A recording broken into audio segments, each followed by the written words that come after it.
नमस्कार, मैं हूं प्रवीण गौतम। दोस्तों, अपनी कमाई का हिसाब देते हुए, इनकम टैक्स बताते हुए, जीएसटी का हिसाब किताब जनता के सामने रखते हुए प्रशांत किशोर ने जो खुलासे किए हैं, वाकई वो हिम्मत का काम है। बिहार की राजनीति में भूचाल ला दिया है प्रशांत किशोर ने। बहुत सारे नेताओं का गला सूख गया है।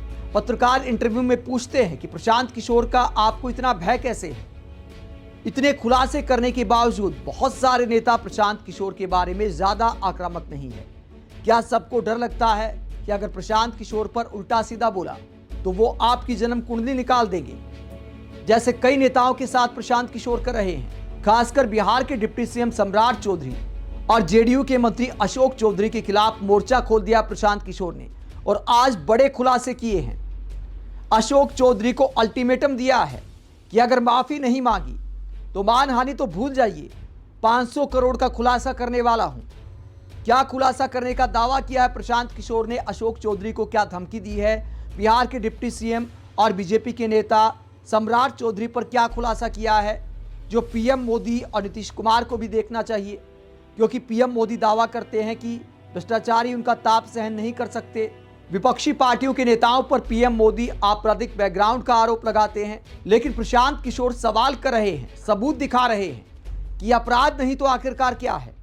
आज की प्रेस कॉन्फ्रेंस में प्रशांत किशोर ने क्या नए खुलासे किए हैं, सिलसिलेवार तरीके से आपको बताएंगे। पहले बताते हैं अपनी कमाई का क्या हिसाब दिया है प्रशांत किशोर ने। प्रशांत किशोर पर जब कुछ नेताओं ने बोला कि उनके पास पैसा कहां से आ रहा है, तो प्रेस कॉन्फ्रेंस में प्रशांत किशोर ने हिसाब किताब सामने रखते हुए बता दिया कि आखिरकार उनके पास कितना पैसा कहां से आया और कैसे उन्होंने डोनेट किया। जरा सुनिए। कुछ साथियों ने ये सवाल उठाया, बीजेपी के कुछ छोटे भैया लोगों ने प्रेस वार्ता की कि प्रशांत किशोर के पास पैसा कहां से आता है। प्रशांत किशोर ने पटना में जमीन खरीदी है, इनके पास सेल कंपनी है, और आप लोग भी ये सवाल कभी कभी पूछते रहे हैं कि जनसुराज के पास पैसा कहां से आता है। अभी आपको आंकड़े जारी कर रहा हूं, उसको नोट कीजिए ताकि बिहार की एक एक जनता जाने कि जनसुराज का पैसा कहां से आया है, किस माध्यम से आया है और वो कहां खर्च हो रहा है। मैं ऐसा इसलिए कह रहा हूं कि कोई कल उंगली न उठाए कि प्रशांत किशोर भी दूसरे पर इल्जाम लगा रहे हैं, दूसरे लोग भी प्रशांत किशोर पर इल्जाम लगा रहे हैं। यहाँ के छोटे भैया नेता इन्होंने जब बात उठाई है तो मैं आंकड़ा जारी कर रहा हूँ, आप लोग नोट कर लीजिए। पिछले 3 वर्ष में प्रशांत किशोर को पैसा कहां से आया है। हमको पैसा 2 जगह से मिलता है। एक, जिसको हम लोग सलाह देते हैं, जिसको आप राजनीतिक कंसल्टिंग कह लीजिए, या जो भी आदमी हमसे सलाह मांगता है। हमने जीवन में कभी किसी से फीस नहीं लिया, लेकिन जब बिहार का अभियान शुरू किए तो ये तय किया कि अब हम फीस लेंगे, क्योंकि हमको समाज के लिए पैसा चाहिए। तो 2021-22 से जिसने भी प्रशांत किशोर से मदद ली है, जिसने भी हमसे सलाह लिया है, वो चाहे कंपनी हो या पॉलिटिकल पार्टी, पहली बार अपने जीवन में मैंने ये भी किया है कि अगर कंपनी को भी, किसी बड़े बिजनेस हाउस को भी मेरे से सलाह चाहिए, उसका मैं फीस लेता हूँ। और टोटल जो फीस लिया गया पिछले 3 वर्ष में मेरे व्यक्तिगत अकाउंट में या मेरे से जुड़े हुए संस्थाओं में 241 करोड़। बिहार के लोग सुन लो, अगर तुम चोरी करते हो, प्रशांत किशोर ने 241 करोड़ रुपया फीस के तौर पर मैंने पिछले 3 साल में जमा किया है। इस पर 30 करोड़ 95 लाख 68,764 रुपया जीएसटी पे किया गया है। ध्यान रखिए कि जो पैसा हम लोग सलाह देते हैं, उस पर जो फीस मिलती है, उस पर 18% भारत सरकार को जीएसटी देते हैं। तो 241 करोड़ रुपया हमने फीस के तौर पर लिया 3 वर्ष में, और उस पर 30 करोड़ 95 लाख रुपया हमने जीएसटी भरा। उसके बाद 20 करोड़ रुपया इनकम टैक्स दिया है, 20 करोड़ रुपया टैक्स दिया है इनकम टैक्स, और 98 करोड़ 75 लाख रुपया डोनेट किया है जनसुराज पार्टी को अपने व्यक्तिगत अकाउंट से। हमको कहता है पैसा कहां से लाते हैं, हम लोग चोर नहीं है। 98 करोड़ रुपया अपना व्यक्तिगत पैसा मैंने जो बच गया खर्च के बाद, ये तय किया है कि जीवन में जो भी पैसा कमाएंगे इस 10 साल में, ये सब बिहार की व्यवस्था को सुधारने के लिए लगाएंगे। तो 241 करोड़ रुपया में फिर से नोट कर लो भाई। आगे सवाल जो पूछ रहे हैं, 30 करोड़ 95 लाख 68,764 रुपया जीएसटी दिया, 198 करोड़ रुपया पार्टी को डोनेट किया, बाकी पैसा खर्च के बाद जो बचा उस पर 20 करोड़ रुपया इनकम टैक्स भरा है। ये प्रशांत किशोर की इंटीग्रिटी है। पैसा किसने दिया? जिसको हमने सलाह दिया है। जिसको सलाह दिया तो स्रोत भी बता रहे हैं पैसा क्यों मिला। जिसको सलाह देते हैं उससे पैसा लेते हैं। गांव गांव में कहा है सैकड़ों करोड़ रुपया लेते हैं, लेकिन चोरी नहीं करते हैं, सरस्वती का खाते हैं। सलाह देते हैं, जो पैसा मिला चेक से मिला, उस पर 18% जीएसटी भरा। जो पैसा जनसुराज की व्यवस्था को चलाने में खर्च हुआ, उस खर्च के बाद जो बच गया वो भी 98 करोड़ रुपया पार्टी को डोनेट कर दिया चेक से। 98 करोड़ 75 लाख रुपया इनकम टैक्स भरा, 30 करोड़ रुपया। और आगे से ये जितने आप लोग पत्रकार है, मेरा आपसे आग्रह है, हमको नेता मत कहिए, हम मंच पर जो कहते हैं वो करते हैं। और किसी भी अपने हमारे जो जनसुराज के साथी हैं उनको डरने की जरूरत नहीं है। एक एक रुपया प्रशांत किशोर का अकाउंटेड है। केंद्र सरकार को जीएसटी भरा है, इनकम टैक्स भरा है, और जब आप इनकम टैक्स भरते हैं तो ये भी पूछा जाता है कि पैसा आया कहां से। और फिर से दावा कर रहे हैं अगर इसमें कोई कमी गलती है पैसा का निकल जाए तो केंद्र सरकार जांच करा ले, ईडी सीबीआई इनकम टैक्स लगा ले, एक पैसे का ऊपर नीचे होगा नहीं। और ये बात अब यहाँ से खत्म होनी चाहिए। मेरे लिए अपमान की बात है कि आप कहते हैं कि अशोक चौधरी भी चोरी किया है, प्रशांत किशोर भी चोरी किया है। हम इन लोगों के पंक्ति में खड़ा होने वाले लोग नहीं है। मरना पसंद है लेकिन इन चोर नेताओं के साथ बराबरी पर खड़ा नहीं हो सकते हैं। तो प्रशांत किशोर ने सबसे पहले अपनी कमाई का हिसाब किताब दिया और बताया कि पार्टी फंड में कितना पैसा दिया है। बीजेपी नेताओं को, जेडीयू नेताओं को चैलेंज दे डाला कि अगर इसमें कुछ गड़बड़ी है तो आप कोई भी जांच करा सकते हैं, मैं जांच के लिए तैयार हूं। उसके बाद अशोक चौधरी पर क्या खुलासा किया प्रशांत किशोर ने, जरा वो भी देखिए। अशोक चौधरी के नाम पर जो संपत्ति की बात कही गई है, हम लोग उस बात पर कायम हैं। 200 करोड़ की संपत्ति इन्होंने अर्जित की है। इन्होंने कैमरे पर आप लोगों को कहा कि 1 कट्ठा भी जमीन हो जाएगा तो मैं जनसुराज की गुलामी करूंगा। मेरे भाई मुन्ना जी ने अभी पूरा डॉक्यूमेंट जारी किया है। अगर या तो उसको आप रिबटल कीजिए कि आपका जमीन नहीं है, और अगर जमीन है तो जनसुराज की गुलामी मत कीजिए, बिहार के लोगों की गुलामी के लिए तैयार होइए, इस्तीफा दीजिए। नहीं इस्तीफा दीजिएगा तो आपका घेराव होगा, आपका राजनीति आपका नहीं करने देंगे। हम लोग राज्यपाल, मुख्यमंत्री नहीं सुन रहे हैं तो हम लोग राज्यपाल महोदय के पास जाएंगे, कोर्ट में जाएंगे, इनके खिलाफ कार्रवाई होनी चाहिए। और 100 करोड़ का मानहानि का नोटिस भेजे थे। आज डर के मारे शायद कहे कि अब आगे हम कानूनी कार्रवाई नहीं करेंगे, तो 5 दिन के अंदर अंदर आधिकारिक तौर पर लीगल नोटिस वापस ले, और नहीं लेंगे तो इन पर 500 करोड़ का और घोषणा करेंगे। नोट कर लो भाई, 200 करोड़ तो घबराए हुए हैं ना, ये 500 करोड़ का और अवैध संपत्ति जो खरीदा है अशोक चौधरी ने अलग अलग नाम से, 7 दिन का समय दे रहे हैं। 7 दिन के अंदर अंदर अगर इस बात के लिए माफी नहीं मांगे कि प्रशांत किशोर पर झूठा मानहानि का मुकदमा करने का कोशिश केस तो नहीं किया है, नोटिस भेजे हैं, तो अगर 7 दिन के अंदर अंदर लीगली कैमरे के सामने आकर एक नोटिस वापस नहीं लिए तो इन पर 500 करोड़ का और जो अवैध संपत्ति ये कब्जा किए हैं, खरीदे हैं, उसकी सारी सूची आपके सामने जारी करेंगे। एकदम इनको चुनौती दे रहे हैं भाई। 200 पर दिया है, 200 किए थे, 500 करोड़ का इनका पेपर तैयार है। पिछले 8 महीनों में इन्होंने 20,000 करोड़ से ज्यादा का कॉन्ट्रैक्ट दिया है। 20,000 से ज्यादा का कॉन्ट्रैक्ट भाई साहब ने दिया है, और हर कॉन्ट्रैक्ट में 5% पैसा कमीशन के तौर पर लिया गया है। अभी इतना ही बोल रहे हैं। अगले प्रेस कॉन्फ्रेंस तक अगर इन्होंने अपनी गलती नहीं मानी तो जिन लोगों के जरिए ये 5% पैसा वसूला गया है वो लोग को प्रेस के सामने बैठाकर आपसे परिचय कराएंगे कि कौन लोगों ने ये 5% की रेट से पैसा वसूला है। और दूसरी बात, ये जो पैसा रिलीज हो रहा है 0.5% हर रिलीज में पैसा काटा जा रहा है। अशोक चौधरी ने प्रशांत किशोर को मानहानि का नोटिस भेजा था।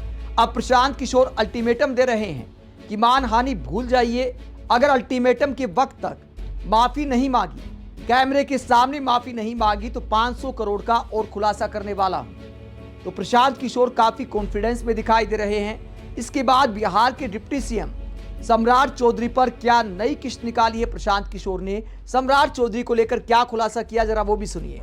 सम्राट चौधरी, इन पर मेरा सीधा आपके माध्यम से सरकार को, बिहार के गवर्नर से, बिहार सरकार से, केंद्र सरकार से मेरा अनुरोध है कि इनको हत्या के आरोप में, ये हत्या के अभियुक्त हैं, इनको तुरंत पद से बर्खास्त करके गिरफ्तार किया जाए।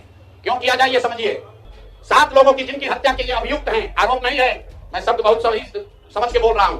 7 लोगों की हत्या के अभियुक्त राकेश कुमार उर्फ सम्राट कुमार मौर्य उर्फ Samrat Chaudhary, Tarapur case number 44/1995, note कर लीजिए। 44/1995 में 7 लोगों की हत्या हुई, उसमें ये अभियुक्त हुए।